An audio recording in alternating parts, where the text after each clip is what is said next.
Blog Talk Radio. Okay, I got it from here, man. Let's go, Sports City. The calling number is 929-477-2759. We got you locked and loaded for the next 60 minutes or so. Y'all could have been anywhere else in the world, but y'all are here with the chefs. I got my co-host with me, the villain himself, Barry. Welcome to the Cookout. How are you feeling this evening? I'm feeling good. Villain is in the house. I'm hoping not to have an off night like Aaron Rodgers, try to be consistent week to week. You know what I'm talking about? Oh boy, look! I'm glad. You know what? We can go right there. I want to start. I'm glad that you went and we'll put a big old steak on the grill so we can light this thing on fire. Now, here goes the interesting thing, right? Me being an NFC North fan, sure, and I see this guy 2 times a year. I know what I'm dealing with. You know what I'm saying? And there's one thing that I have toward him is just because he does well in the regular season the same way that I look at Peyton Manning. And then, things fall apart when he gets into the postseason. You know what I mean? He has 1 Super Bowl win, and he collapses in postseason play. The crazy thing about it is if he messes up one good time in the regular season, people or analysts or podcasts give him, bulletin board material. It's like, don't wake that man up. Like, this guy is going to do good. He's going to do exceptional. He's going to do well. One game don't, measure him along the lines of what he's successful in doing. Now, I get it. I understand what, a lot of people see. Just like I'm saying, they see him being, on the upper echelon of great quarterbacks in the league. But when he falls apart, they put all the onus on him, where that his offensive line isn't the best, but they were able to put up 40 points per game before they went to Florida. Your thoughts on how they broke down in Florida, the way that Tampa Bay was able to send pressure correctly and also have those corners stick with those receivers as much as possible? Yeah, I mean, Aaron Rodgers is still one of the great quarterbacks of all time. I mean, in my opinion, the guy is an unbelievable quarterback. He does everything really well or exceptional. I think Sunday was probably his first turnovers of the year. Guy doesn't turn the ball over and then throws 2 pick sixes. I think, the days of when you have to rush in lanes to contain him are kind of over. Now you can just kind of come after him because he's not as mobile as he used to be. So I think, but the formula is still the same. You have to don't allow him to step up or slide in the pocket and make plays. I think, JPP and company and your boy, Dominic and Sue, that, used to see him twice a year, just like your boys, he got in his face and, made it hard for him, made him uncomfortable, made him, not really get through his progressions. You can see him kind of, in the pocket on his back foot and kind of flinging it and not really looking to, into the receivers and everything. So they had a good game plan, and, and thank God, because, I mean, Tom Brady didn't look great. He looked okay, but he looks like he's still trying to figure out this offense. He's looking like he's trying to, get comfortable. And not with some of the receivers. I think he's got a good comfort level in the red zone with Mike Evans, but I think a lot of times he's trying to dump the ball down and he's missing open receivers, forcing it to a dump down or forcing it to the wings or whatever, and not really reading the coverage. But again, Aaron Rodgers, I think it was good that he got all these pick sixes and all these picks and all these bad passes out of the way. I think, he'll get it out of his system. I think they'll regroup because LaFleur and team, this is a well-coached team. This is a good football team, one of the better teams in the NFC. I think they'll figure it out. But, I mean, it was a little startling to see, Rodgers struggle and struggle a lot. I hadn't seen him struggle like that in a long time. So it was definitely something we hadn't seen. Here goes the crazy part that I look at, right? He struggled, and they sent pressure correctly, and it's like now people have to try to follow a blueprint, which I don't think every defense is going to be successful in doing that. Like, you have to have an all-out good front seven, and your corners have to be on task for at least 2.5 seconds. At least give your defense 2.5 seconds to get to him. I don't agree with you on him not being as mobile as he used to because he's not running doesn't mean that he can't take off and pick up yards. I just think that they did it at the right time, and it gave him something to think about in the middle of the passing scheme. But when I will start to worry about Aaron Rodgers, and I feel like I'm a fan of him, and I can't stand him because of, rivalry purposes. But if I were looking at this completely analytically, there's no way that I could talk junk about him. I would worry about him if he went on a 2-game losing streak. I would worry about him if he lost like multiple games in Lambeau. Like he lost a game on the road in Tampa against Brady. And not to say Brady had, just like you said, he didn't have a great game. Brady did enough to manage the game to win it. But that game could end up being an NFC championship. That could end up in a playoff matchup, and Rodgers could end up getting the best of him. Like, plus it's Tom Brady. You got to think, like, Brady's been through every scenario possible and has actually done enough homework on how to probably deal with the defense of the Packers caliber. So, but you got to get your point, though, TP, he's been through every scenario, right? But not a playoff game in Lambeau in late December, early January. That's a different beast. You know better than I do. That's a different animal. Listen, hold on, wait. You act like Massachusetts is California. You act like Brady is not played in Lambeau Field. I think I've seen more snow games and rain games in Foxborough, Massachusetts than in Lambeau. I can honestly tell you that. I can't even really think of a game where we've seen the grass coated in Lambeau.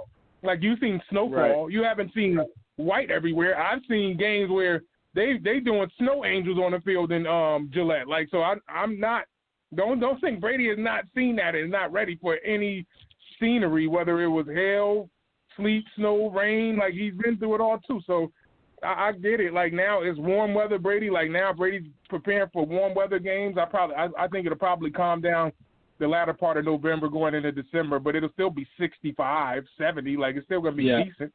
So that's the one new edge that Brady's going to have. But I can't get mad at what Rodgers is doing right now. He lost the game. Like, ain't too many quarterbacks going perfect. Brady lost games too. The only one that's doing well right now is the one that started the season up saying he's the best quarterback in the league.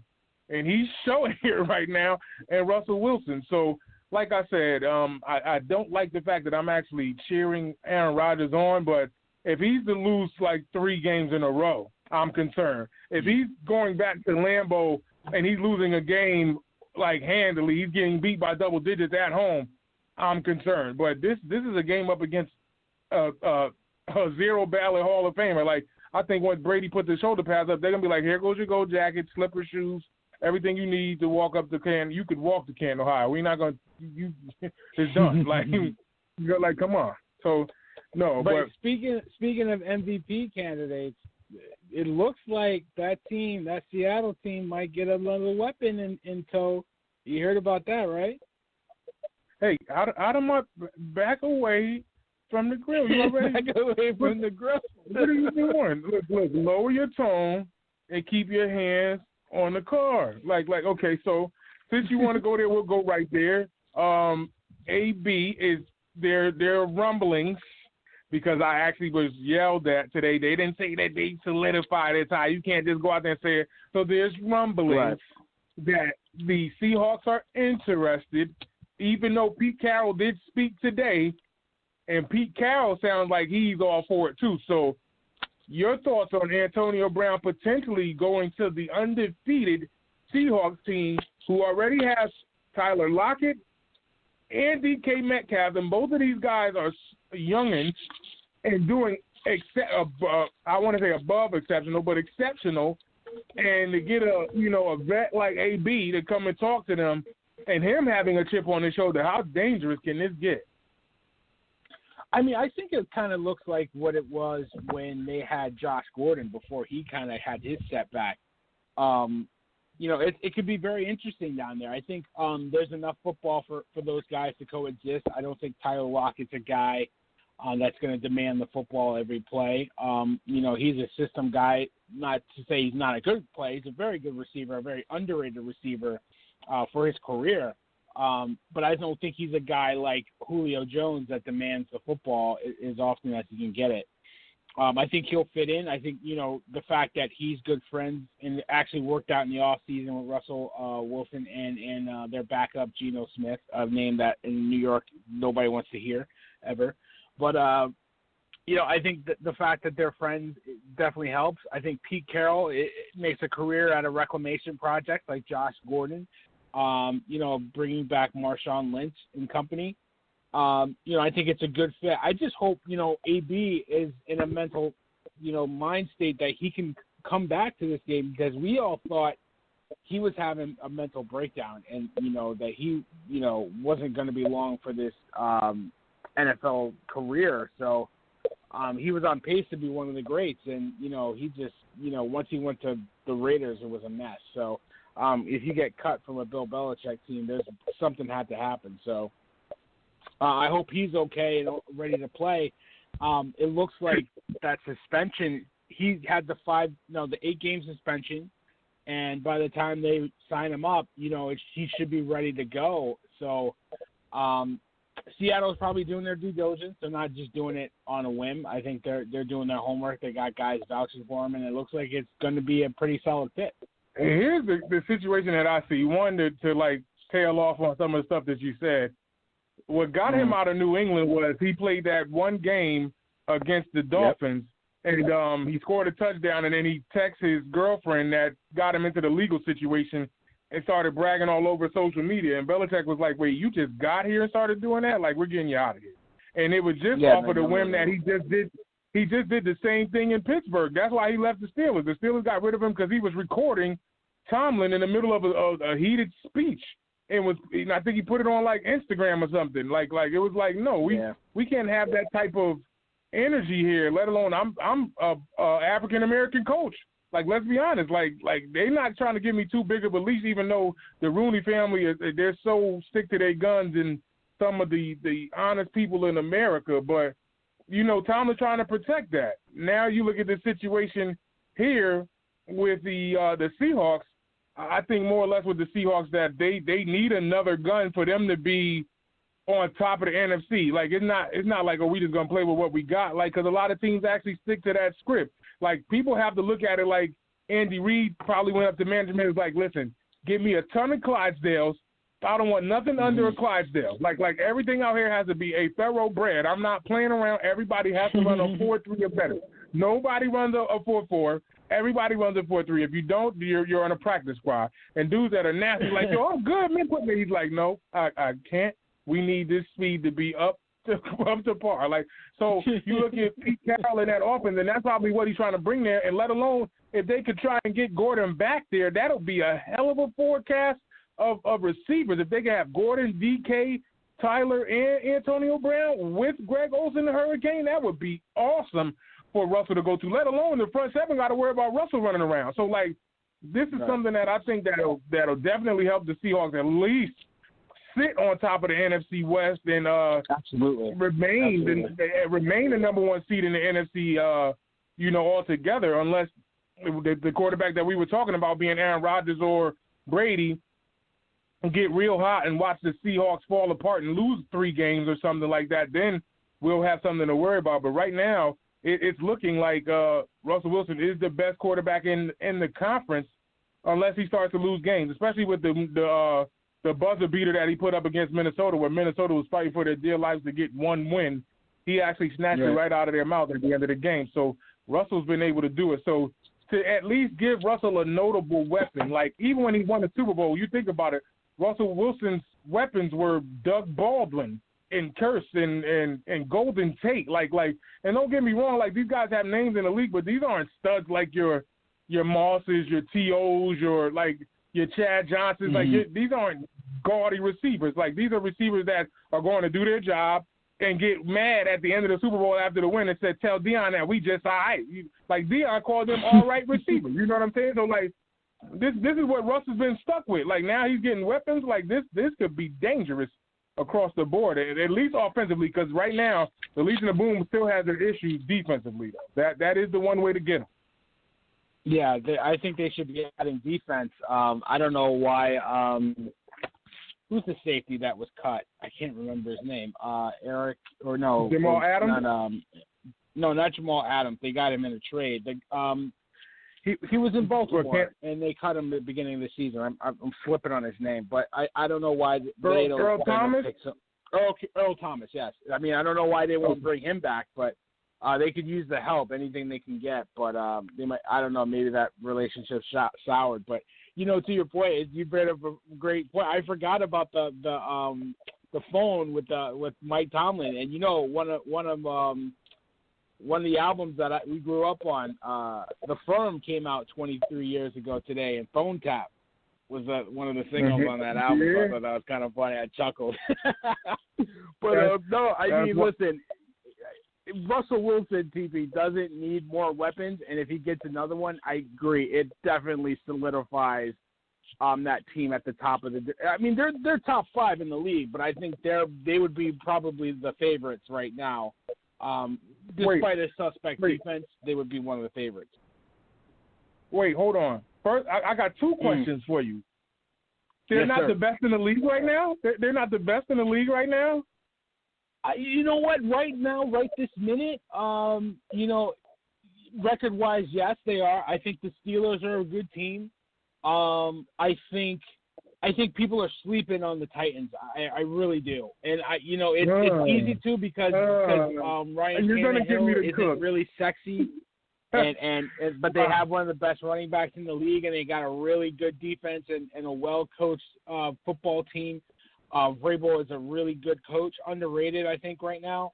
I think losing their tackle, Lowen, is a big blow, but the Titans, I think they are the candidate for we should make an award every week for the LeBron James I Want My Damn Respect award. And I think the award this week should go to the Tennessee Titans. 2 games against 2 really good teams, and they came out on top. They beat Buffalo. And listen, I think those are some good teams right there. Listen, Seattle's top easily top 5, maybe top 3, but those teams could definitely get some respect too. Okay, I understand where you get it, and I'm going to start cooking like crazy right now, right? Okay. You sat up here and said that he don't need another weapon. What's his weapon right now? DK Metcalf is his weapon. And you talking about getting some damn respect. What about him? He finally came out. Listen, this is the first time you heard the humblest quarterback in the NFL, and Russell Wilson finally talk junk and say, I'm the best quarterback in the league. You don't hear Russell talk junk. Like, Russell is on a different team, and it's like, I hate to hear him talk because he's so, and my family, my family stay in the church, Barry, you be around my family, so it's like, hearing him preach God and stuff, I'd be like, he's taking my heart from me. Like, I don't like this. Like I don't like to love this dude. And he finally talked junk, and it's like, but everybody else get credit, but Russ don't, because he finally said something, and it's what? Like his 7th season? In his 7th season, he's been to 2 Super Bowls. Like, with no name receivers before this year. I got nothing but love for Russ, TP, and I respect him. He's on my fantasy team. I drafted him. I could have drafted a lot of other quarterbacks. I took him ahead. I took a quarterback early just to get him, and he's paying off. But I'm just saying, like, don't not give Tyler Lockett his respect. He's one of the most underrated receivers in the last 5 years. I think we could both agree on that. Don't get it confused. Don't make it seem like I'm taking anything away from Tyler, but I'm gonna tell you this. Tyler is more of a barn burner. Like he's a home run hitter. Like if he's on the go route, your corner better get support because he's gonna burn your corner by himself. Like he need bracket support. But Tyler isn't one of those slant type of receivers. Like a lot of people say, well, Randy won't go across the middle. Like I don't want my receiver to go into the teeth of the defense just so you could tattoo him. Like I wouldn't do that. Like I gotta be able to bust your tail at the end of the day. But just like you said, the Steelers, the Titans, the Seahawks are in the discussion. And for the ups and downs and the games that they were able to fight back in, especially that Vikings game where I talked about where they were fighting for a win, and you can't even sleep on Dalvin Cook in that offense. But Kirk Cousins is the problem in Minnesota, and don't get me started on Minnesota. That's a whole nother discussion. But at least those 3 right now, where Russ could be in that discussion, he definitely can. We do have a caller coming into the Cookout, caller from the DMV or the Keystone State or wherever he think he may be from. We have Aaron Simmons in the building. Welcome to the Cookout. How are you feeling this evening? Here he is. Man, I'm good, man. What's good, fellas?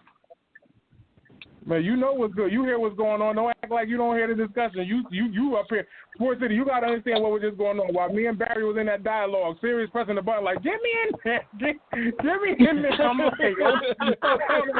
hold on. I got you. But I got to cook for a little bit because this dude he messing with my seasonings. I don't like bland food. I got to cook in here. So you already know the discussion. I don't got to rehash nothing. You know where to pick up your dish at. Well, here's the deal, fellas. You know what I'm saying? People talking about Russ is, the best of all, the best and this, that, and the third, and he needs another weapon and all this, that, and the third. Everything is, people getting their skirts blown up and whatnot because, the Seattle Seahawks are eyeing, and I use air quotes, bringing in the likes of an Antonio Brown. I will say this, okay? As a Pittsburgh Steelers fan, this gentleman, should he be able to sign and clear all the extra type of hoops that he can clear, it's going to be a tremendous asset to any ball club who tends to acquire him. The issue has never been his ability to perform on the field. His issue has always been off the field. And so you really have to take things into consideration when you start looking at bringing in Antonio Brown, Josh Gordon, and these other troubled receivers. Keep in mind, the Seattle Seahawks are also looking at trying to acquire Josh Gordon yet again. So there's a bunch of names that, are being floated out there as being possible landing, trade partners and free agent partners for the Seattle Seahawks. I will say this, though. I wouldn't touch any of them. Because if it's not broke, don't fix it. You know what I'm saying? What's going on right now in Seattle is a good thing. Russ is cooking. The chemistry he has with all his eligibles are great. And you're trying to bring in two guys with a known history of being, for lack of a better phrase, F-ups to organizations and F-ups to locker rooms. I mean, I understand you want to go try to find something else, make a trade, go get A.J. Green out of Cincinnati. Go find another situation, but you do not, and I emphasize this with all the utmost seriousness, you do not want to try to get into bed or get into business with two guys who have burned multiple franchises multiple times. It's just not smart. It's just not smart. At the end of the day, Wait.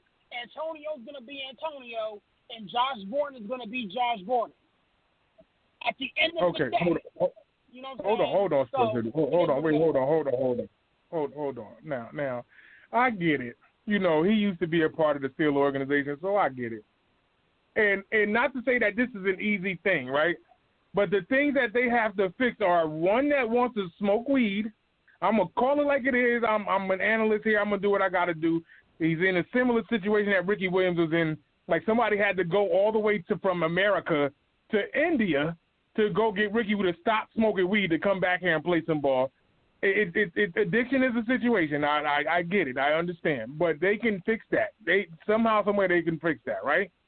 And then Antonio Brown is just in his head. They got to, tell him, yo, leave your phone in the car. Dog, do not bring that phone in here, and we are all right. That's what happened. And I think the situation that happened with New England, he went home and started talking junk to his girl or his ex-girlfriend or whatever. That's him outside the lines, but in the lines, these guys do damage. And what the last time they had a big name like that was outspoken was Marshawn, and Marshawn was a shell of himself the second time because he retired. I think if he'd have stuck with it and stayed in Seattle, he'd have been all right or still beast mode. He put it away because he was probably more frustrated than ever that they were at the half-yard line. They didn't give him the ball, and two, he went to Oakland and they I think ripped the spirit out of him too. But Antonio Brown would appoint the prove. No, go ahead. I'll jump in after you're done. Well, Antonio Brown would appoint the prove, and Josh Gordon. I think if he get caught failing the substance abuse policy this year or this time, just get rid of him out of the league. He's gotten. I think this will be his fourth or fifth shot. It's I don't know how bad he's addicted to weed, but he can't do this to himself, especially with the talent that this guy contains. It's he got blazing speed, he could catch, and he's a big target. And these have been the options or potential options for Russ other than that, he's been working with what he's been able to work with. And just think that if all of the secondary had to stick with a guy in a route, you're leaving these linebackers with running backs and one linebacker in the middle of the field to deal with agile Russell Wilson that's able to pick up yards or buy time for them receivers to get open. I don't see too much being wrong with it. I'm pro Brown and pro Gordon. Like tell them in the offseason they could do what they could do. Leave your phone in the car until week 17 or the hell after the Super Bowl. Shoot, I think he can get it together. Well, see, here's my issue with that whole logic. Yeah, you know what I'm saying, tell him to leave the phone in the car and stay on social media and stop, you know, having these altercations with, you know, these baby mamas. But this is Antonio Brown. Like, that's not going to happen. Tell Josh Gordon to stop smoking weed and violating the drug policy in the NFL. Like, personally, I got no issue with the man blazing up. Do you? You know what I'm saying? Get to where you need to be safety, do you? But, again, you know what I'm saying? Antonio Brown and Josh Gordon are continually doing things that takes them off the field because they don't care. Like, here's the thing. Like, if you got an issue with Pittsburgh and Ben Roethlisberger and this and the third, that's fine. You go to Oakland, Antonio Brown, act the fool in Oakland. Force yourself to be released from Oakland. End up in Bill Belichick and Tom Brady's lap. And you last literally 7 days before they are like, you know what, to hell with you, I'm done. Like, if you can't get right under Bill Belichick and Thomas Brady, you know, from the New England Patriots, I'm not too sure you going over there with Pete Carroll and Russell Wilson is going to help. You know, Josh Gordon, you were a beast. You know what I'm saying? When you remember the Cleveland Browns, you know, back in your early years. You know what I'm saying? You ain't been right since. So, I mean, yeah, in theory, you know, tell him to not smoke weed, tell him to not, you know, leave his phone in the car. I mean, I'm pretty sure his people around him, his agents and his teammates and his coaching staff had said those exact words. And yet both men are currently out of work looking for jobs because they can't get out of their own way. Well, I think more or less they got to look within themselves to take that personally. I could keep saying the same thing, and you're correct. It sounds easier, you know, easier than to be done. You know what I'm saying? Easier said than done. Mm-hmm. You know, and they have to look at it like that because Antonio Brown had to look at it like, well, nobody in the league wanted to touch me. Not even the Jets, like nobody, and I know I'm a Hall of Fame caliber receiver. Like there's no way that I'm going back to that. I'm leaving that. I'm chaining that phone to the house, and then you know in February I'll come back and grab that phone and just crack a Sprite or something like that. That's the only way. Like he has to take that personal. I'm not buying that, but I'm getting away from it because I do got a lot to cook here. But just to say that, like just to get Russ another weapon, like a notable name, let alone they drafted Metcalf, they drafted Lockett. These are the names that he got, and he's looking this dangerous now. He has not really had a free agent move since Gordon, and then Gordon started smoking weed again. Like that's it. And Gordon was doing work in New England before New England got rid of him. He came to Seattle, did some work in like a game or two, and quit or got caught again. It's like. This isn't anything that Russ did, you know, like, let alone he's been in the league for, 7 years, and he's a vet now? Like, geez, what happens in year 10, and he's still mobile? Like, come on, right now he's getting potentially, I don't know. Okay, I'm about to spark a little heat in the kitchen because it got a little hot in the kitchen yesterday about one of these topics, and I don't know if I should start there or go down south in the heart of Texas, which I feel like I want to go to the heart of Texas first before I go to South Beach. So I know Barry loves this. I do too. Steelers fan Sirius loves this too. So all three of us are going to finally agree on a topic. I won't have any beef on this topic. What the heck is going on in Jerry's world, right? So now you have players. Stop, because you're going to make me laugh through this. And I've been getting jumped at by any person that deals with that blue and gray, right? So you have an anonymous player or players that have come out and said that these guys have no coordination, no recollection on what's going on with this team. And then McCarthy comes out and says, oh, the key word there is anonymous. Be a man and speak up about it. You think that they want to get in trouble with you right now where you have these guys looking horrible? Horrible. The one play that bothered me where, like, okay, granted, like we all know that they are in the bottom 30 in defense right now, right? So it was that one play where Kyler threw a bomb, and I'm like, oh goodness, like I'm not gonna lie, like I love big hits, I love to see touchdowns, but one thing I love more than ever, that's why Barry know I'm a big Randy Moss, so do Sirius, he know I'm a big Randy Moss fan. I live for a deep pass or a jump ball, right? So Kyler stepped back and let it go, so I'm like, yep, oh, it's the jump ball, right? So it ain't no jump ball, it's Kirk dipping. So Kirk out there trying to get to the ball, track that thing, in the corner is literally at least, and I'm not lying, Sports City. If I'm lying, I'm flying. He's at least about 10 to 12 yards behind this dude, burnt, like burnt, like, and then like when the ball is coming toward Kirk's hands, he thought that he was going to miss it or drop it. Kirk caught it and was stumbling. He was like nowhere near him to like even trip him up. He had to like think like, did he catch it? Oh, let me catch up speed to try to catch him. Kirk burnt the touchdown. It's like, wait, what are you going to do to help this defense get better? In the secondary, you guys aren't even trying to go out there and get the big names. They're not even trying to go after Earl Thomas or Thomas, the notable safety that they could probably like trade for. They're not going after any of these guys. So you mean to tell me that you have no other defensive scheme or plan, or you're not going to go after any defensive back in the league that you could try to entice to come to Dallas to help you out? Let alone, I hate to say this, Barry, like I know we go at it and we kid a lot. We joke around a lot, but I'm going to say this, and I mean what I'm about to say. I feared for Saquon Barkley once Odell left. I said they're going to force feed the hell out of Saquon, and they're going to get Saquon hurt. And that junk happened in Chicago, even though it wasn't a vicious hit, but they tore his knee up. And it's like, I didn't even mean to talk that into existence. Like, I want to see him at least compete so then we could talk junk. I don't want to see anybody out due to injury. They're going to mess around and have that happen to Ezekiel Elliott after dumping all of that money in Ezekiel Elliott because there's no threat at the quarterback position. I was actually trying to, like, hold consciousness to, like, okay, well, Andy Dalton did decent in Cincinnati. He's gotten a 4 or 6 playoff appearances. He could do something, and he looks horrible. So they're going to keep feeding Zeke since he want to keep putting a spoon in your mouth. You're going to get what you asked for and get a whole bunch of defenses coming and smack and pass to you, and it's going to be bad for Dallas.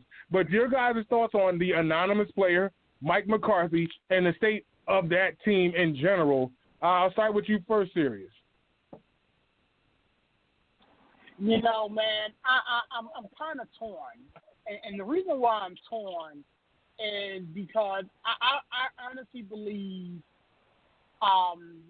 in the mindset of Mike McCarthy.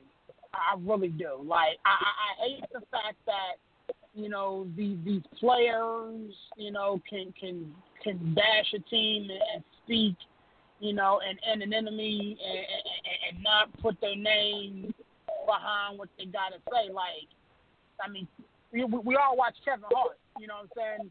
And Kevin Hart talks about saying it with your chest.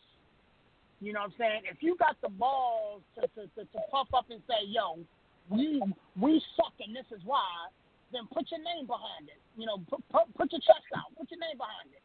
You know what I'm saying? To me, speaking, you know, behind, you know, being anonymous is, for lack of a better phrase, it's a sissy move.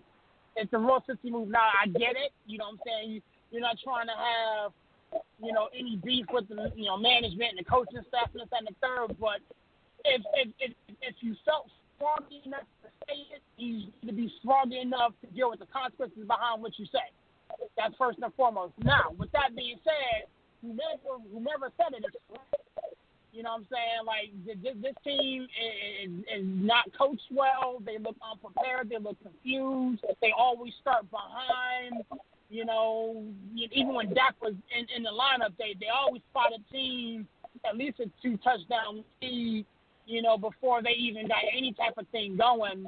And then you fast forward to what happened on Monday night. You know, another player, offensive lineman, went down. Zeke fumbled twice. You know, Andy Dalton, again, as a member of Cincinnati Bengals, I've had very, very, very, very, very, very many games with Andy Dalton, so I knew what he was capable of. And, you know, albeit I'm not going to stick up for the guy, but this dude was back to running for his life. His receivers was not catching balls, and, you know, he was a sitting duck back there. So, I mean, we all saw it. We all continually see it. So there's an issue going on down there. But, again, it shouldn't come as a shock because, once again, if you look at the track record of a Mike McCarthy coach team, they routinely don't play defense. Look at what he did in Green Bay. You know what I'm saying? So it is what it is. But, you know, if you're going to have the balls to puff your chest out and say we suck and here's why, then you should have the same amount, you know, keep that same energy, you know, put your name behind your work. Okay, Barry, you already know what to do. Your thoughts on what's going on with your division rival. I know, like competitively, like I'm rolling. I know you guys probably are too, but like I want to see them at least be competitive. And there was one point in that game, I think CeeDee Lamb had caught 2 or 3 passes. I was like, stop. I was like, yo, he's going to force feed CeeDee and something bad going to happen. And my cousin said, Ty, shut up because he's going to throw a pick at Andy Dalton. And as soon as he tried, well, it wasn't CeeDee, he tried to force it to Amari, and they jumped around and picked him right after my cousin said it. And he just looked at me. He said, "Yo, get out the living room. Don't talk about the game no more." Like, and I get it. Like, you know, I don't even want to be around people. Like, I go sit in the bar by myself watching the Lions game. Like, I don't want to hear anybody. And sure enough, people in my town know me, so they're gonna come and sit by me, talk to me about the game. But I get it. I understand it. But your thoughts on what's going on in Dallas, including what Sirius had mentioned as well with, you know, the anonymous player and you know, McCarthy. Even though McCarthy may have had questionable defenses, it wasn't never this bad in Green Bay. I think more or less this was tattooed to Mike Nolan and him being the defensive coordinator and his resume of him being unsuccessful running defenses. I mean, well, first of all, you feel me? As a Giants fan, I'm loving this, dude. I'm loving this. Listen, I'm still in the race for first place. The Cowboys and Eagles stink. We just got our first win of the season, and we still legit can take this division. Yes. Listen, I mean, you know, it's like one of my favorite Gangstar songs, man. Who's gonna take the weight? I mean, if you're gonna come out and talk junk about, listen, there's nobody on this football team that should be saying anything. You have proved nothing. It ain't. I mean, if you want to come out and talk about the coaching, I mean, you got a lot of fingers to point on this team. It starts from the top down. Jerry Jones and Stephen Jones are a disgrace. They haven't won. They're not going to win a Super Bowl this year. That's a fact. Okay, if the season finishes, this would be like 25, 26 years since they 25 years because they won in '95. 25 years since they won the Super Bowl. You're hanging on your laurels, Cowboy Nation, on a Super Bowl you won 25 years ago. So as a Giant fan, just keep doing what you do. Keep doing you. Because listen. At first, I was like, please pay Dak all that money because that's going to cripple your cap space and you're not going to win a championship. But now it's just keep doing you. We're going to be fine. Just keep doing you. The Giants are going to work. Everything's going to work out. But, I mean, listen, Jerry Jones needs to stop and really get somebody in here that can run this team, all right? Mike McCarthy was not the hire. It was a questionable hire when he got hired. There was a lot of other candidates they should have brought in. They brought this guy in. He said he could change his ways and kind of use the analytics and all that stuff. Analytics can't help this defense. This is probably one of the historically worst defenses I've ever seen in my life, and I've seen some bad defenses in Giant Land lately. This is horrible. I mean, wait. Before you keep going, I think the number 5 team all time in giving up points. I think in the first 5 or 6 games they've given up 218 points, and the other teams, the 4 teams before them, were as low as like 1950, 1940s. Like it's not been here since like the Super Bowl era that a team is giving up points at the clip that the Cowboys are giving up points at. I mean, we're talking about an era when they barely threw the ball forward. Okay, everything was thrown backwards like a pitch to a running back. Okay, we're talking about throwing forward, and you still can't get it done. I mean, listen, Wow. this defense is horrible. I mean, you know, it starts with the players. There's just no effort. They just look like they quit. I mean, you know, if anybody in Cowboy Nation is sitting back smiling right now, it's Dak Prescott, because he's like, pay me my money in cash, because he is worth every penny. He is the only reason he has propped up this team for the last couple of years. I never gave this guy his respect. I never thought that this guy was a top quarterback, an elite quarterback. You know, I thought he was a dink and dunk guy, gets exposed. He still does, gets exposed in the fourth quarter when the team needs him most. He throws a pick, holds on to the ball too long. But with that being said, this team is a sub-500 team with him in the lineup. You saw what they were. How in the hell do you complete 9 passes and win a game by 28 points? A team hasn't won a game by completing 9 passes since we're talking Sammy Baugh. We're talking Sammy Baugh back in the day, slinging Sammy Baugh. Wait. Maybe a Tim Tebow team in Denver. Maybe a Tebow team in Denver. Wait. I'm gonna stop because you're comparing it to, TP. We're talking Tim Tebow. Tebow. Listen. This is an organizational problem from the top bottom. This team is a disgrace. Cowboy Nation, I'm not feeling bad for you. I got my brother's a Cowboy fan. My cousin's a Cowboy fan. My wife's family's a Cowboy fan. Listen, I told my wife, if you want to live in this house, you ain't going to be no Cowboy fan. And you know, and I'm doing her a favor right now. I'm doing her a favor. She still has that Freudian slip where she still thinks, oh, go Cowboys. I mean Giants. You know, it happens. But you know what? All I have to do is park her in front of a TV and put this game on for 5 minutes. You'd be like, "Oh, I'm good." Right. Listen. You better find some structure in that home. You got her cheering for the Cowboys still, man. I know that, but I'm gonna let that one ride, because I know I end up in a fight with her, because she knows she'll come after me. So I'm not built for that, no boy. Hey, me and her go at it. When I see her, we go at it. Exactly. All right. So Sports City, we do have another caller, and I know that they're gonna probably jump right into this. We got Mr. King in the building. Welcome back, Mr. King. How are you feeling this evening? I'm doing well, guys. How are you? Can you hear me? Yeah, we got you. We can hear you. We're doing well, man. You just missed the Steelers talk, but just your thoughts on what's going down in Texas with the Cowboys, especially post Dak's injury. I'm sorry. I came in a little late, so I didn't know whether you were talking about the Cowboys or the Browns. But anyway, since we're talking about the Cowboys, I mean, come on. You took Andy Dalton.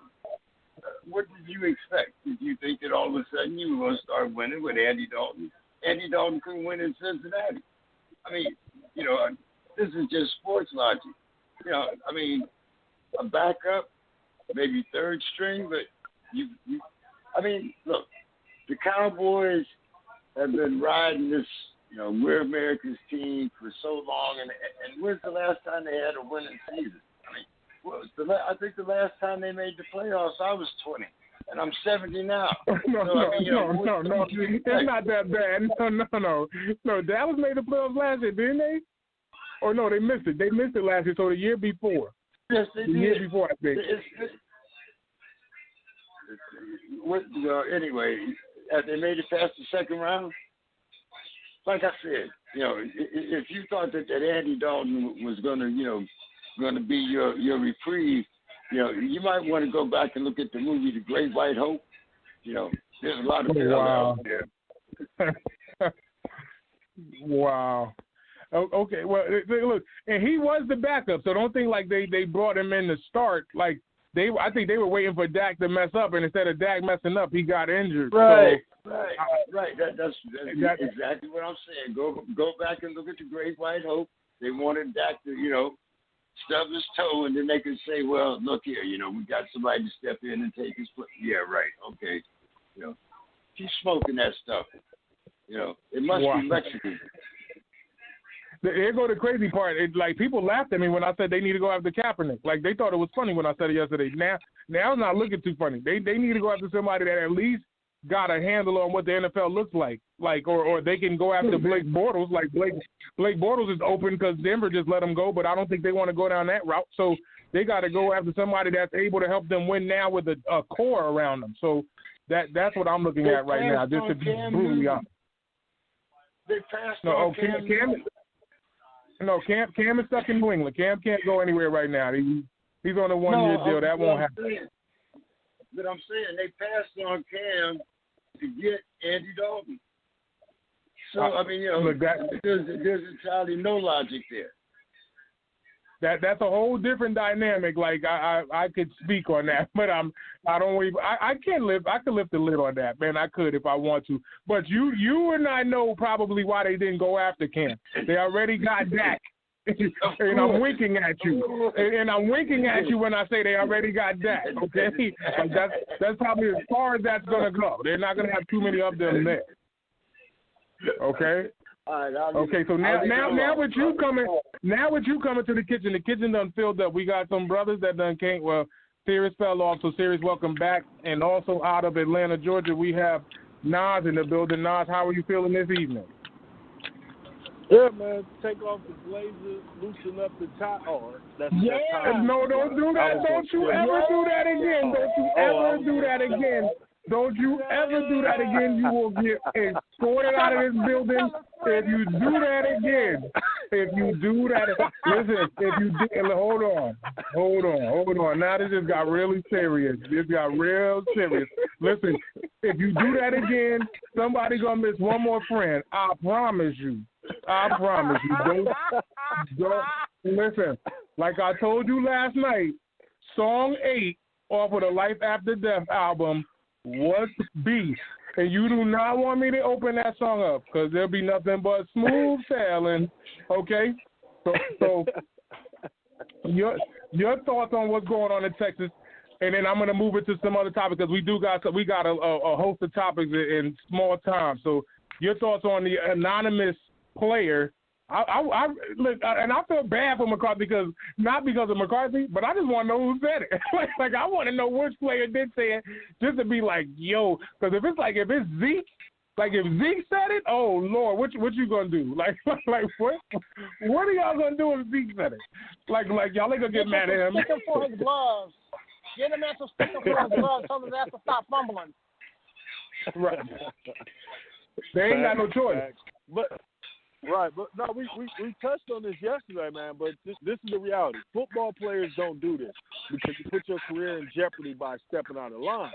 But when a locker room is in unison about one particular thing, and that is that they're not being coached up well, schematically they're not good, their coverages are not good, the calls aren't good, that's when you see stuff like this. So Mike McCarthy and Nolan are doing a terrible job, and that's why this is even possible. Because basically you got guys who are putting their career on the line talking to reporters who could leak who gave them the info. So that's how bad it is. So, yeah, and look at that Dallas defense. Is it the worst talent you've ever seen? No. There's a few players on it. They got talent there. Performing so badly.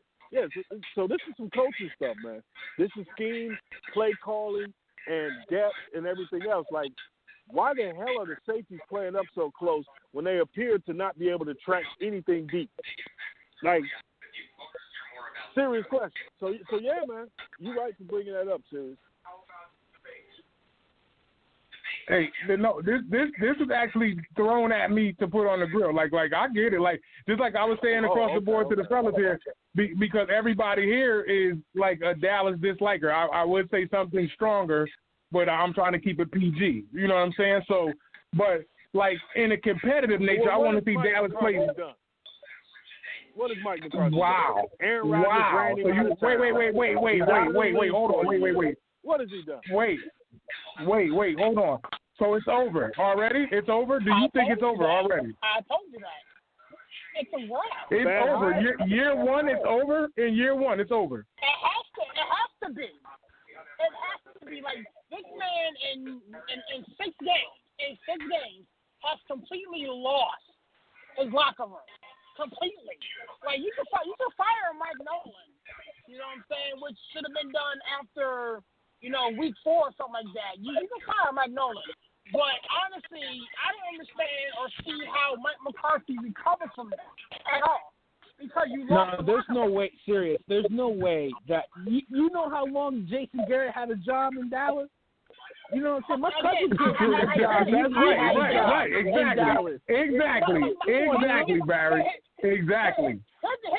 Here's the issue with that. Jason Garrett was groomed and was brought up with the Jerry Jones. Keep forgetting, Jason Garrett played quarterback for the Cowboys. So he's been in that building. He's had a relationship with Mr. and Mrs. Jones and the whole Jones family for years. Now, I get it. I don't think that Mike McCarthy will lose his job. The question is, should he? And the answer to that question is yes, because he's lost the locker room. You can't compare what Jason Garrett did and what Jason Garrett and the longevity he had to what Mike McCarthy did, because Mike McCarthy doesn't have the same relationship that Jason Garrett has with the Jones. That's not happening. Listen, that's not fair, and I don't think it's fair either. Even though McCarthy deserves to be fired, they're going to stick it out, TP, because he just doesn't want to look wrong. He's just not going to look wrong. So the reason why I say it's not fair. Come on now, we all know the reason why Mike still has a job, and it's not because they don't want to see him wrong. It's because he's the right. You know what? So don't even go there. He has a complexion for protection. But stop it. The three of you. But stop it, the three of you. Hey. Hold on. There's a war. No, hold tight. He raised a great point. He has complexion for the protection. That's one part of it. That's why he gets a retread job. But the other part of it is, as they said, Jerry likes to hire coaches he can put hands on. So if something goes well, Jerry can have a part in the winning. Jerry wants credit. He doesn't just want to win. He wants credit. Now, McCarthy's on a 5-year deal. So, yeah, it'll be hard to run him out of there after 1 year. But he should. He should have never been hired. He should have never been hired. That's the point. He gave this guy a 5-year deal. He should have never been in the building. There's a guy in Kansas City that should be coaching a lot of teams right now and isn't coaching. He's coaching the best offense in the league. That guy should be coaching in Dallas. I'm glad he's not because I'm a Giant fan, but McCarthy should never even came in the building. How did you let him in the building? His resume. He has a decent resume, though. You got to give him that, right? But that's not. But you're trading one bum for one average coach for another average coach. It didn't make any sense. He averages about. He gives him about 10 wins a season. Hold on. And I'm playing the fence on purpose. I'm playing the fence on purpose. Like, me being a Lion fan is like I didn't like McCarthy because of his success, but he's averaging 10 wins a season. He gets you to the postseason. He's gotten a Super Bowl win, and Dallas they're looking for a Super Bowl win. They're not successful in the postseason. With a generational quarterback. One Super Bowl win with Aaron Rodgers is a disgrace. Man has missed the playoffs each of the last 4 to 5 years that he's been a head coach of the Green Bay Packers. His defenses have routinely been bad, and he was at beef with Aaron Rodgers. And you want to sit there and try to tell me that because he won the Super Bowl that one time, caught lightning in the bottle that one time, that he deserves the Dallas Cowboys head coaching job? This is the resume. This is the resume that they're reading from. This is what I'm telling you. No. One Super Bowl. Whatever happened to Eric Bieniemy? You want to talk about a record? Yeah. No, that's no. So that's what. Listen, that's what everybody's here saying. James, that's what everybody's sitting here saying. They're basically giving Bieniemy the leg up, which I feel the same way too. I'm trying to steer clear of that conversation, but I feel like I'm in danger of falling right in line with that conversation. So it's gonna happen, and it's bad. It's tough that's what we as fellow Americans look at. Like we have to put out more to be, accepted. in those line of fires or accepted in that line of work at the end of the day. Like Hold on. Stop dancing. How many of Belichick's assistants have had jobs in the last 10 years? Don't even get me started. I'm dealing with it right now, Mr. King. Like, I'm dealing with it right now. Like, when I get off the air, like I cry to myself. I'm like, yo, please just take Patricia out of here. Like, somebody just tell Patricia, like, his family's held hostage. Don't hurt them. They up there drinking milk and cookies. Like, just tell him to get to his crib and then take them out of there. Like I deal with this right now. Like, I don't think Patricia should be in Detroit, but he's got a job and he's stuck there because Quinn thinks he deserves to stay there. And I'm looking at McCarthy's situation. The same thing that Naj hit on is looking at the schematics of Jerry Jones wanting credit for him managing the team, not only owning the team, and having a coach basically just say yes sir, no sir. And, you know, if there was an African-American coach, he wouldn't settle for, you know, like, oh, Jerry did this, Jerry did that. Like, he would want some credit, too. So looking at Eric Bieniemy, if he came and changed the face of Dallas, you know that he would want some credit. And Jerry would be like, no, I brought him in here. This is my team. I handpicked every player out of the draft and and you know, that's probably where they're going to meet the clashing of heads. Like, he didn't do well with Jimmy Johnson. He didn't do well with Bill Parcells either. So him with Jason Garrett there. Jason Garrett was there for a decade. Nothing changed. And you got Mike McCarthy scared to pull a trigger on anything, and now more than less lost the locker room as well. Yeah, but for every Patricia that you have out there, you have a Flores in Miami who's doing a heck of a job down there. So, I mean... Don't get me started on that. Don't get me started on that. Wait, why? What's wrong now? Don't get me started on that. Because I think she's making a big mistake. Don't get me started on that right now. Ty, don't. Absolutely not. Absolutely not. Start because look. Let's start because that was a discussion from yesterday, and I was right because a lot of people out there are saying that was a hell of a move that they needed to do this now. But I do feel bad for Fitzpatrick too, so we can go right there if you want. It's a bad move, gentlemen. No, it's not. No, it's not serious. Listen, that guy is the future of your Tua is the future of your team. You got 3 years to figure out if he's going to be able to lead your organization. You're seeing Herbert in L.A. doing a heck of a job. You got to get this guy on the field. It doesn't matter. Eli Manning was supplanted Kurt Warner. The Giants were 5-5, and Eli took over. They lost every game of the year. The next year, they went to the playoffs and won the division. You got to get this guy in. You got to get. You got to get him on the field. Fitzpatrick is not. Tua is plastic. Tua is plastic. What are you going to do next year? Hold up. No, you really don't. You got a Miami Dolphins team that is 4-2. Okay, in the middle of the playoffs. 3-3. Okay? 3-3. 3-3. They're 3-3. Okay, so the 3-3 in the middle of a playoff race. You got Ryan Fitzpatrick who played his fucking ass off, but because you want to blow your damn wad early because Joe Burrow is over there. No. Hold up. You want to blow your wad early for us because Joe Did he go to Burrow church today? He ain't came from church. He just got out of church. Hold on a second.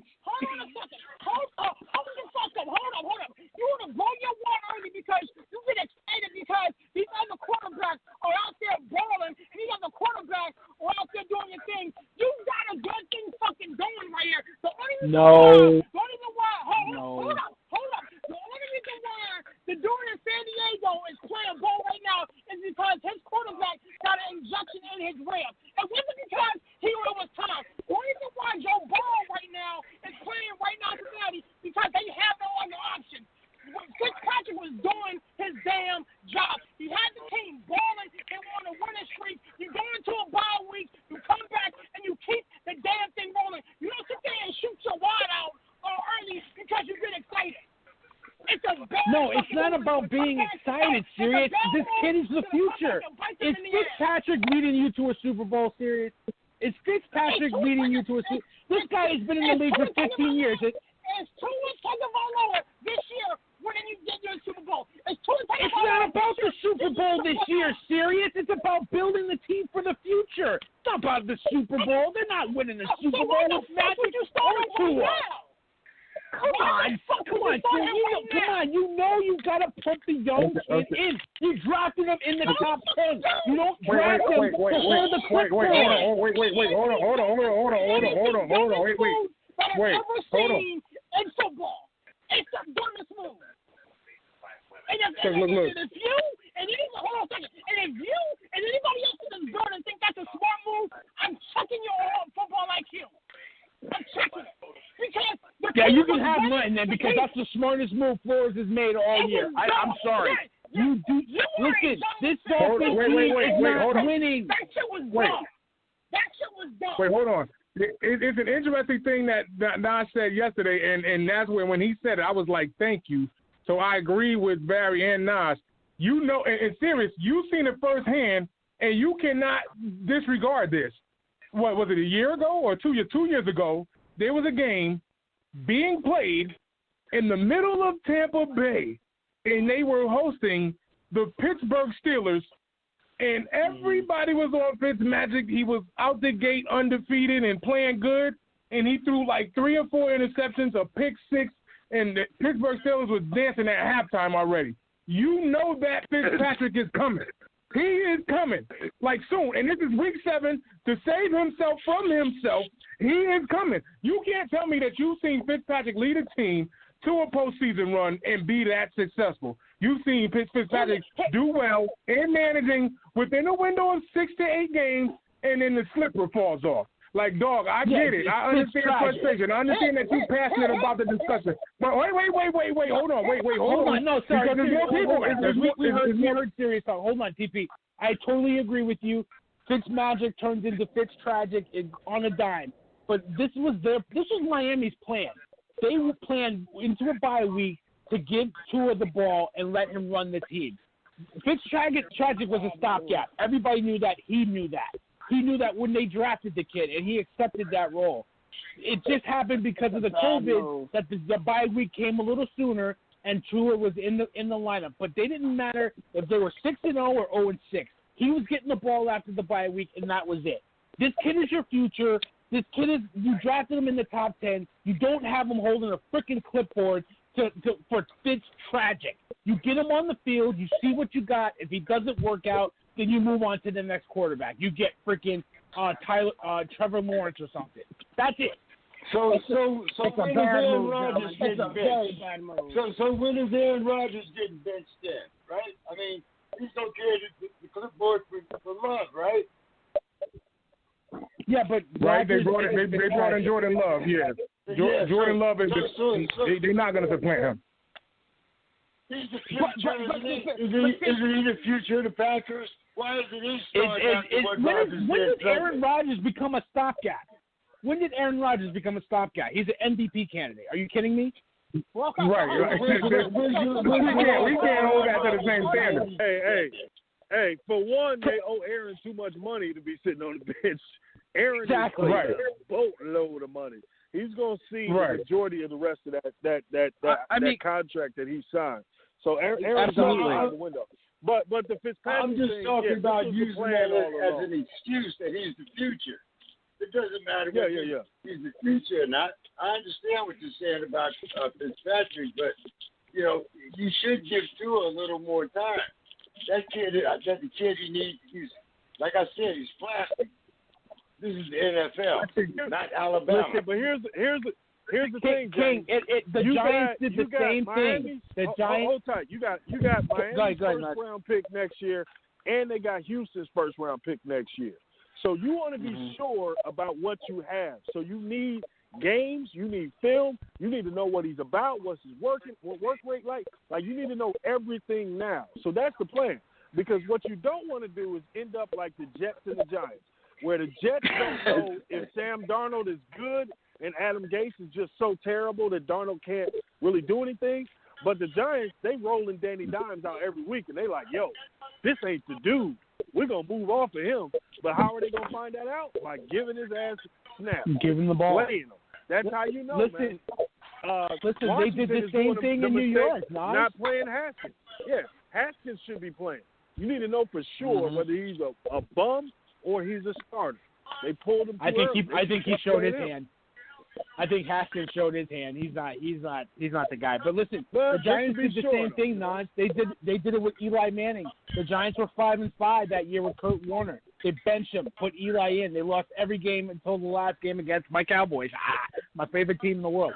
And the next year they won the division. They went to the playoffs. And a couple years after that, they won their first Super Bowl in like 15 to 17 years. So listen, you have to do it. You have to do it. You may not agree with it, but that's the way it is. Especially now when you get a rookie contract with a quarterback, you build around them with the defense and the rest of the team, and you try to win in his first 3-4 years. That's how you win now. But again, here's the thing, gentlemen. But you have to know what you have. That's the biggest thing. Hold on, hold on. Let him go. Let Pierce go. I get that. But here's the thing, fellas. Like, nobody's negating the fact that the Miami Dolphins are not going to win the Super Bowl this year. Nobody's negating the fact that Fitztragic, as they call it, is coming. For me, I have to see Fitztragic show up before I pull the trigger on a guy who's rolling. He's won the last He had a couple shitty games this year. He had a couple pick games this year. I mean, yeah. So in the game on Sunday, they were playing the Jets, which is the worst team in the league. They were up 21-0. They got easy touchdowns, scored 3 touchdowns, and then Fitz threw 2 interceptions back to back to get the Jets the ball. And late in the game, that was when you seen Tua come in. So tragic. It is what it is. I mean, the first game of the season, he had 3 picks in the first game of the season. If Tua falls on his face, you put Fitzpatrick back in. If Tua falls on his face, you can put him back in. It's no big deal. But can you really do that? You're in a big rebuilding process. Yeah. Let me ask you this question. Can you really serious. You are playing that role to play like the fence for Fitzpatrick when you lived through that. You just lived through that, like 16 years ago when Tom Maddox lost his job to a quarterback that we all in here know so well. Okay, but when Tommy was ready to go, it was over. Well, I understand. I get it. But once they found out that Roethlisberger was the guy, look. When they found out that Ben was the guy, they ain't turned back to Tommy. They said you can take your bags and go to Denver. You can go to Denver right now. We'll help you get to Colorado. We'll help you get to Colorado. Yeah, he went to the XFL. Right. Like come on, you lived through it. You can't do that and Ben has a winning caliber. You better stop that. Stop it right now. And you just got out of church and cursing. You need to stop. Heal him, Lord. Heal him. Heal his body. The situation was different, though, B. The situation was different. Tommy Maddox got hurt. If Tommy didn't get hurt, it was still coming, though. That was coming. It was probably coming. Yeah. Right, so what's different? You can't need snaps for the kid, man. You got to get the kid. Right. It just comes down to that. Here's the thing, gentlemen. Again, I get it, but not like that. Okay, wait, and I could put another perfect scenario in it. I could put another perfect scenario in the spectrum. We are this is the 3rd year? Yeah, the 3rd year of what happened in Cleveland. Tyrod Taylor was there. He played 6 games and then entered Baker Mayfield. They had to see what was going on. Now they're finding out now about Baker, but they had to put Baker in there. Baker was the number 1 pick and Heisman Trophy winner. Right, but you see, that's why Johnny Manziel got in the game, and the Browns were winning the division at the time. Again, you're helping me. You're helping me. No. What I'm saying is, if it's not broke, don't fix it. Like, the team is rolling. No, listen, dude. Did you see his first 5 games? It's either feast or famine with Fitzmagic or Fitztragic. He either had a game with no touchdowns and a bunch of picks, or all touchdowns and no picks. It was no middle ground until last week, where he threw 2 touchdowns when the team was up 21, like Nas said. Listen, this guy is a stopgap. This guy. I can't even dedicate my time to talking about Fitztragic. Do you like the beard? Do you like the beard? Is that why you want him to be the quarterback? It's not about liking the beard. It's about making winning plays for your football team. I just don't think that. It's not about winning in Miami. It's not about win. They just trying not to get Corona. They don't get. They're not trying to win. Playoffs. Playoffs. Right now, like hell, nobody else is going on with the Patriots. We don't know what the Buffalo Bills are going to look like. They're in the thick of things right now, and you make this move now. Dude, how many teams have passed on Fitzmagic? He's been on more teams than Kardashians have black boyfriends. Come on, man. He's but again, if it's not broke, don't fix it. No, there has not been an NFL team in this league that had Fitzmagic as their starting quarterback that said, I got to keep this guy and sign him because he's in a league. There's not a team in the league that did that. Come on, man. And we're talking about the Jets, too. We're talking about he was on the Jets. And the Jets even were smart enough not to let him stay there. Come on now. Okay. You might get a job in Cleveland. Don't put it out the way. Listen, Baker Mayfield is not even an average quarterback right now. He's a liability in Cleveland. I don't know how. Listen, can stay right there. He's not the guy. He can stay right he's there not in the Cleveland. Guy. No, he actually made a statement today. Well, Baker Mayfield actually made a statement today and said, "I don't know what all the ruckus is for. You would think 4-2 is like 0-6 now." So I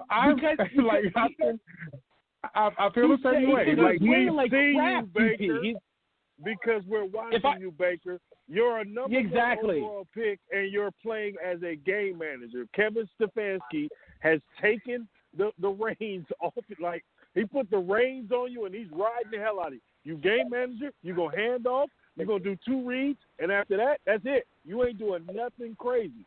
So, I mean, that's what they lost their star running back. They lost their star running back and still refuse to put the ball in your hands. If I'm Cleveland, I'm calling up Miami. Hey, how much do you want for Fitztragic? Damn, boy, they bad, yo.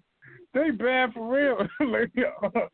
Look for Cleveland to draft a quarterback next year and look for Baker to do what Jameis and Mariota did last year. He's going to go somewhere and be a backup and try to rehabilitate his career. Like that's how it goes. Absolutely. So you think the Browns are going to get rid of him next season? Wait, so you think they'll get rid of him by next season? He's the number 1 pick, so the option on him, like, you'd have to look it up to see how much the option would be. Like, it'll be huge. The extension would be huge to re-sign him. From what you've seen and what they have him playing as now, he's clearly not the guy. So more than likely, they're moving on. I mean, he'll be fine. He's got more Hulu commercials and Fitztragic's been on football teams, so he should be fine. But I mean, like, you're Naj's right. He's going into his 4th year. You have to make a decision if you're going to extend him or you're going to just let him play out his rookie contract. I don't know how you justify extending him other than the fact that he's popular. There's no reason to bring him back. He's not the guy. How about Baker in the middle of New York? Blue or green? Where? Blue or green? Oh, man, that New York will eat him up. Nothing wrong with it. Yeah, nothing wrong with it. No, he is not a Giant. Next caller. Next caller. But you're talking about the same situation. If they pull him in, it would be what? With the expectation of you're going to start a couple of games, and then whoever we draft this year is going to take over and keep it moving. Like, that's what I'm saying. Once you're a number 1 pick and you don't pan out in your spot, bruh, you're on the road to being a journeyman if you don't have a bounce-back season. And that's what Baker's kind of staring down at right now. Jameis is in New Orleans. He'll be Ryan Lee's probation officer out here in California. You know what I mean? But that's where Baker will be next year. Yo, you said a probation officer? Oh, my God. Hey, man. Hey, Jerry Jones told you a long time ago. NFL that's foul. Not for long. That's not for long, baby. If Baker become a cop, it's October 21st. I gotta remember this. I got to. No, he's gonna be hosting his own podcast like we are. Listen, if you're not just right. If you're a number 1 pick, you're either Andrew Luck or you're David Carr. I'm seeing the latter. Wow. Okay. I want to see how you guys feel about how everything's going on with this COVID situation, right? And I don't know if you guys heard, but the offensive tackle in Las Vegas, I was going to say Oakland, I got to catch myself, he is on the COVID list. Gruden had told the entire offensive line to go home and quarantine. He is only bringing 5 offensive linemen to the game up against the Bucks this week. Is this a mistake or no? Or should they pick up other players from the practice squad? I want to see how you guys feel about that. I understand the safety, but this is a drastic measure, especially if the other guys are testing negative. But I understand that they were exposed next to Brown. How do you feel about them, especially the way that the Raiders are playing? They just beat the Chiefs, and they're coming off of a bye, too. I want to see how you guys feel about this because the Raiders, they can, I don't want to say threaten the Chiefs in the West, but they can try to compete. I don't even know how to say it, like compete or keep pace, because it's not like they're going to keep pace, but they did beat the Chiefs. If they beat them again, then they have at least two wins against them, and it puts 2 losses in the loss column for them. I want to see how you guys feel about this, that move that Gruden is doing. Barry, I'll start with you first on the COVID situation now in Vegas. Oh, I'm sorry. I was on the line with my bookie. I was about to put some money on the Bucks. Right. I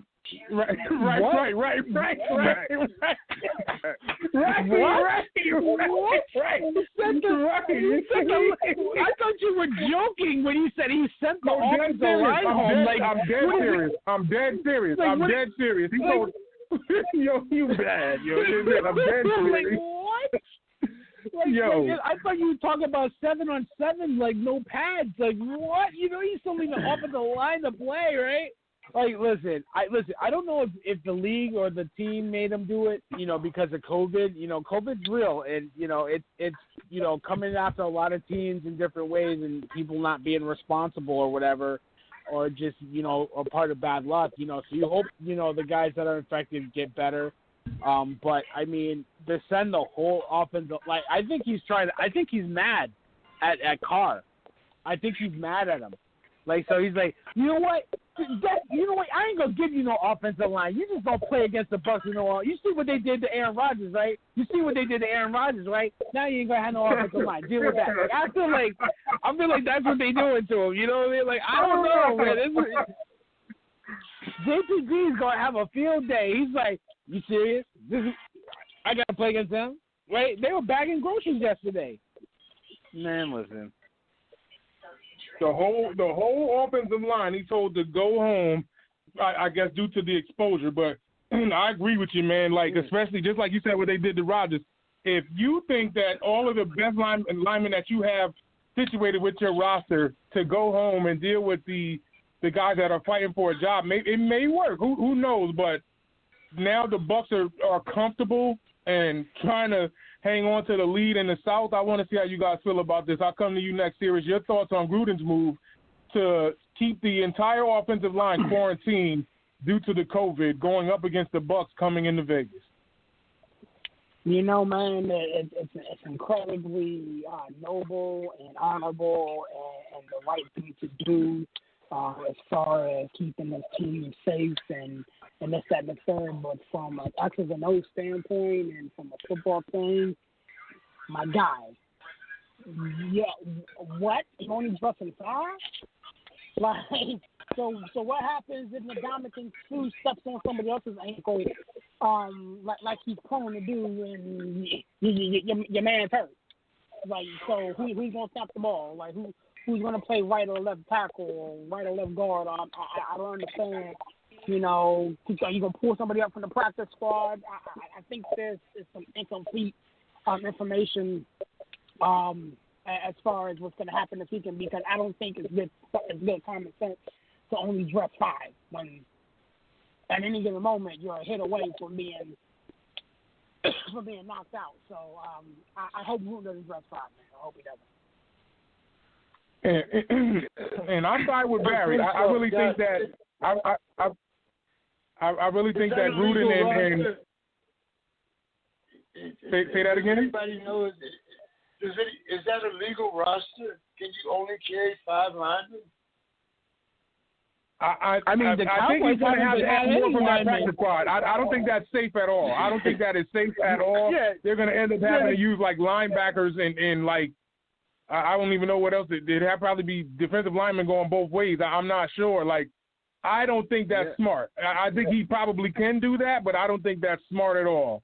Especially just like Barry said, they're going up against Stu and these guys are getting the Rodgers easy. Like you don't want Derek Carr getting tattooed, especially with Nas hits on the money that they've dumped in the car. You don't want to sit up here and watch him get beat up because then what are you going to go to Mariota? And Mariota's now become a journeyman moving from Tennessee. So I don't know which way they're trying to tilt the scale. This is very interesting.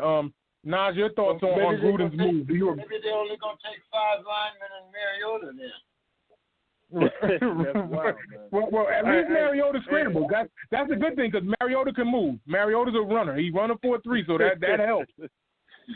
Yeah, but just to circle back to that last game, Baker Mayfield's extension would be 5 years, over $130 million. So wow, if he went to the Browns, if the Browns kept them, if the Browns were to keep, if they were to keep him, that's the neighborhood we're talking about. 5 years, $130 million. So more than likely, he's not going to be a But to move to this story you're giving about Oakland, understand one thing: the NFL failed as a league as far as policy in handling Corona. The NBA, NHL did great jobs. The MLB did a so-so job. The NFL's done the worst job so far. They basically left it up to the teams, and we're seeing terrible results as a response to it, to where we're wondering if some games are even going to play on Sunday. So Gruden, because he's in the position that he's in, this is actually the correct position. Send everybody home, test the hell out of them, and whoever you can get to come with you on Sunday, you bring them back Sunday. Today's Wednesday. They're going to test them probably twice a day from now until Sunday. Whichever lineman he can bring back, he's going to bring back. But you got to separate people for a situation like that, because if it spreads in a cluster effect in the wrong way, you're talking about your season being over. So this is overall Roger Goodell being the hoe that he is and letting the ownership direct and push him, and not being man enough to say, hey, we need strong protocols, we need a bubble system, and we really need to handle this. The NFL tried to act like it was business as usual, and that's why we're seeing what we're seeing. But, I mean, what other choice does Gruden have in this situation? Because if it goes bad, you're done. So, I mean, I can respect it, bro. He's going to try to get them there on Sunday. But more than 5, they need more than 5. They need more than 5 offensive linemen. They can't go. Right. Injury can happen. He's sending them home today. So that means they're separated them all week, and whoever keeps coming up clean, you can bring back. That's what they're going to do. But you have to get them away from everybody. Right. Now I see what you're saying. Now I see. I thought it was like in my head, I'm like, yo, he telling them to chill out for like the 14 days or whatever. Well, not 14, but until they start coming up with the I think they need 3 negative tests to play again. So I think he was waiting on that. But it had me puzzled that if he's going with practice squad players, the reason that they are in the practice squad is because he didn't think they were up to par. But now I get it as you break it down. But it's still tough, especially going up against the Bucs. You want to see them beat the Bucs, like knowing that that's a championship caliber team where Brady and Arians' minds are together. But guys, has anybody looked at the schedule? He's playing the Buccaneers at home this week, if you can only take 5, and then his next 2 games on the road. Mm-hmm. So what are you going to do there? I believe looking at the schedule. I believe it spread. Yeah, you hope it didn't spread. After they play the Bucs, they play the Bucs at home this week. Then they play the Browns away.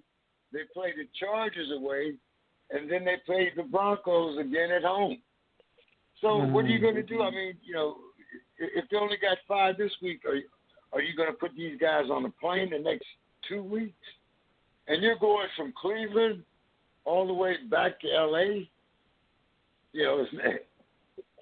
coast to coast. And just like Nas said, it's interesting that this is what they have dealing with this the COVID situation, and they're not handling it well across the league because teams are missing games and having to play on Tuesday, and who knows, they just had an offensive lineman die and you don't even know if this was a situation that happened due to COVID or whatever. He just passed away at the age of 35, but he formerly played with the Raiders. But who's to say that this is a situation that they're trying to be safe? And I commend Gruden on this. But when I first looked at it, first thing I'm like, man, this is tough. If he's just coming out there with 4 practice guys, that'd just be an uphill battle. Yeah, exactly. Yeah, Bold that's strategy, Cotton. See if it pays off. Yeah, that's worst case scenario if everybody keeps testing positive. You know what I'm saying? More than likely, all of them are not going to keep testing positive all week. Okay, well, we do have 5 minutes left. Tampa Bay is beating the Dodgers right now, 5-2, in which the Dodgers creamed Tampa Bay yesterday, but they are winning at this point. There's also, and this I wanted to get to this, but it got so hot out here at the Cookout. LSU banned OBJ for 2 years, I guess, to come to Baton Rouge, or he can't see a game there because of how they won the national championship and he gave the kids improper, funding or whatever. So he has a 2-year ban with the team right now. These are interesting situations, and Big Ten football is coming back too. I don't know if you guys wanted to use that to close out with. If y'all got more to go, we can. But I know at least for now that we got 4 minutes left. There's a lot of different scenarios I could get into. And also I forgot this one. Shout out to one of the Van Gundy brothers because Jeff was gonna go to the Rockets. I don't know if they're gonna pull Jeff, but Stan Van Gundy is now the head coach of the Pelicans. And the crazy part about Stan Van Gundy is he keeps getting a job. Like, they keep hiring Stan Van Gundy one way or another. He is getting a job. He's now working with Lonzo Ball and my guy Zion Williamson. I want to see how that pans out. But I want to see him win. I don't want to see him manage these guys and then end up losing his job. It seems like a carousel with this Pelican team. I don't want to see Zion lose. I don't want him to be a career loser like that. I am a fan, but he's in the West, so he got to lose. He's in the West, so it got to happen. But so you hire a career loser, but you don't want career losses. I want to say he's like a 500 coach. I would have to look up Stan Van Gundy's his percentage as a coach, like especially when he was with Orlando and Detroit. He was losing in Detroit. Stan's a solid coach, but so is Alvin Gentry. Like, what was the reason? Yeah, exactly. Alvin Gentry? Alvin should still have that job. I think, it's like if you were going to fire Gentry to bring in the coach to really groom Ball and Zion, I don't know why Stan Van Gundy was your choice. He's not a bad choice. No, I don't think what he did in Detroit is indicative of the kind of coach he is. I look at him what he did in Orlando and what he did for Dwight Howard there. I think if you have him running the team, it's fine. If you have him running the team and running player personnel, I think it's a mistake like he did in Detroit. So, it's not a terrible hire. They could have done better. Dodgers in 6. I think the Dodgers are going to win in 6. I think it's a bullpen game today for the Dodgers. So, Mookie Betts, arguably the best player in baseball. I mean, Mike Trout is the best player, but Mookie Betts, he's on the brightest stage. So everybody gets to see him play and see how really good he is. Boston should have kept him. Big Ten football is back. Ohio State looking like they want to get in the mix with Alabama and Clemson. And Florida State with the upset over North Carolina. The villain's out. Boy, that was a big win. I don't comment on college football because I don't support people being used as indentured servants or sharecroppers, whatever you want to call it. But kids are raising billions of dollars and not being paid. So middle finger to all of college football, athletic department, alumni, all of y'all who participate in that raggedy system. and you want to get mad at Odell for giving the kids some money that should be coming from y'all coffers as you seat 100,000 people in the stadium and sell them beers, hot dogs, and everything else and make even more money and tell me you pay the kids in scholarships. Man, get the hell out of here, man. So the NCAA can go to hell. College football can go to hell. College basketball can go to hell as they support the welfare sports golf, tennis, baseball, and everything else on those campuses that are supported by the football and basketball players' hard sweat and hard work. So, middle finger, NCAA. Nas, NCAA I can't take you anywhere, Nas. It was kind of, I didn't expect to find you here, but hey, man, good here. You haven't changed a bit. Thanks. Listen, it was hard to get off that drug called college football and college basketball, bro, but I ain't watched it in 2 years, man. I gave it up because just morally I can't support it. So I gave it up. But, boy, it's been hard, dude. I watched that junk all my life, just like y'all. But I gave it up, man. Hell with them. Pay the players or else. Wow. Look, and I guess I'm a junkie because I still smoke college basketball. I still smoke college football. I smoke the hell out of that joint. Look, it's as bad as hell. I'm a Hurricane fan by law. I'm itching that orange and green, and you can't talk about them Hoyas at all. I still think Patrick Ewing might be the best college basketball player ever. That's just me. I smoke that too. So I don't know. I'm addicted to it. But especially you watch all of the pro sports. They got to come from somewhere. They just ain't coming fresh out of high school making the leap. So, like, they got to come from somewhere. When you go to work, you get a check on Friday. That's all I'm saying. They go to work, get them boys a check, man. They earned it. I'm speechless. I ain't fighting with you. I'm not fighting with you. Look, I already seen Barry and Sirius go at it. Like, these two been calm the whole show because these two just went at it, man. And I love it because the Heat done got back into the Cookout, so that's great. And look, they've been coming to try to double team me, so that's good. I'm glad that's how that went down, even though I'm not agreeing with Sirius with that Cooler and Fitzpatrick crack. No. So I need plugs and closeouts from each of you. I'll start with you first, Mr. King. I know you got to promote the show. I'm coming tomorrow. I'll be on the show with you tomorrow. See what you got going on. Plug, promote, shout out, anything you need to do as we shut the lid here on the Cookout. Well, like I said, it was kind of interesting meeting seeing Nas here on the show. Usually me and him talk politics. But anyway, I invited you on the Sports Crib tomorrow evening. We're going to talk a little NFL, and we'll be there about 7:15, so I'm looking forward to that. Other than that, man, always good. It's been a couple weeks now. I've been listening to you guys, and it's been fun, man. So you can expect to hear my old cranky voice here back every now and then. Well, thank you, Mr. King. I'll come and check you out tomorrow. So you and Nas talk politics. Okay, so I got to hear what you guys got to say about that.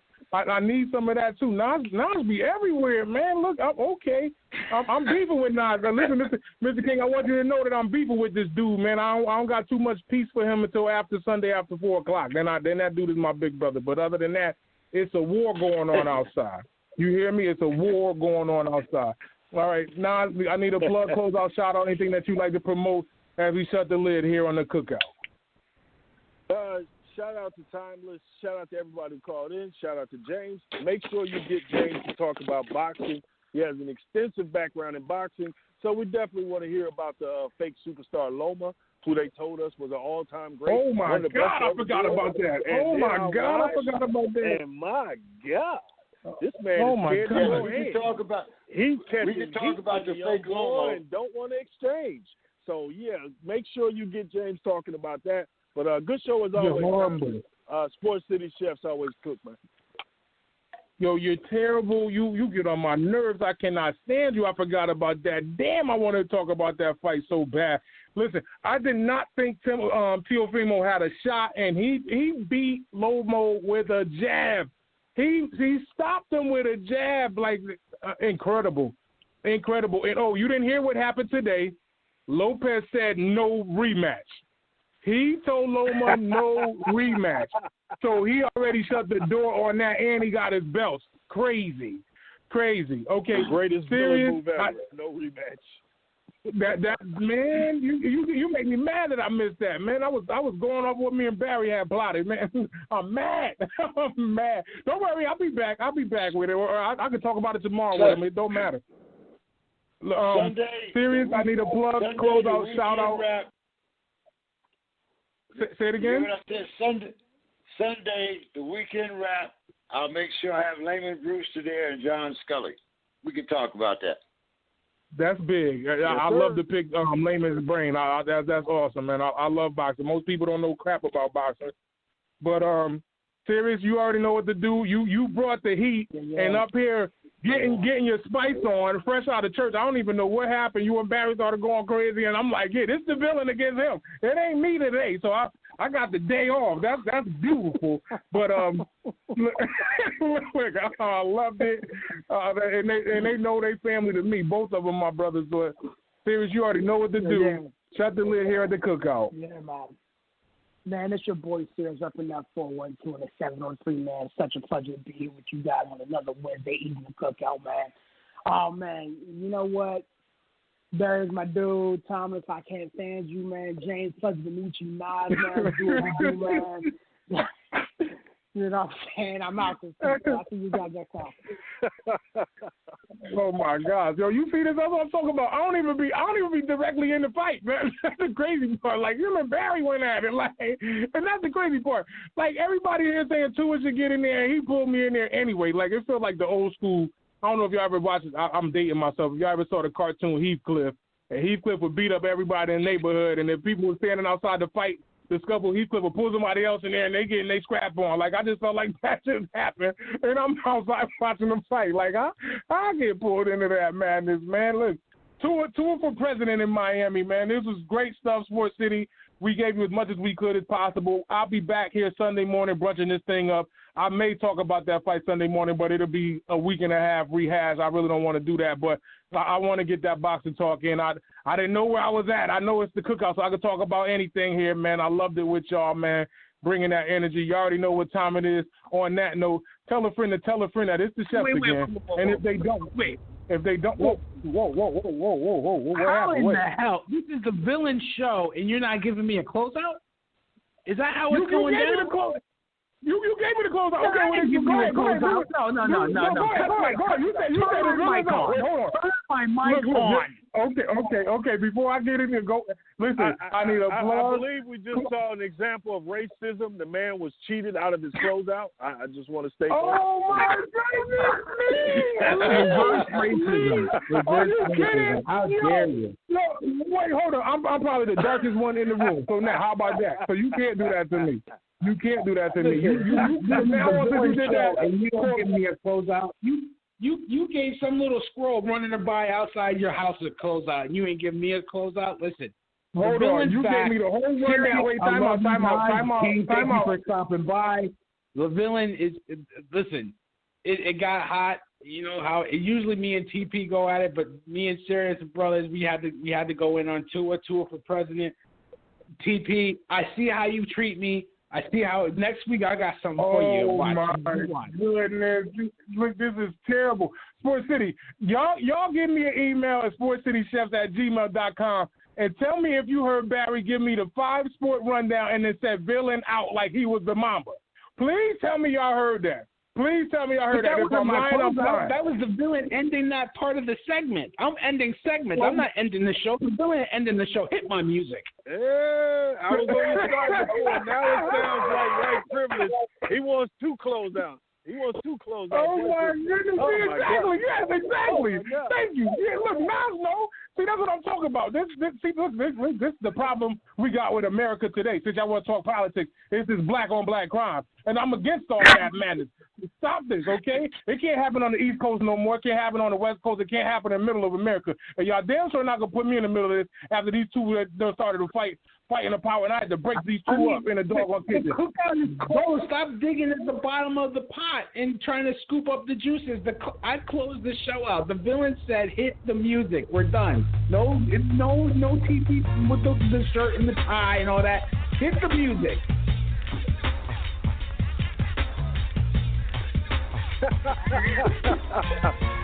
Saved by the belly.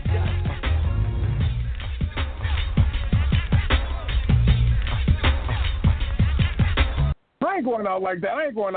I need my clothes out, man. Tell a friend that it's the chefs again. And if they don't know, now they know.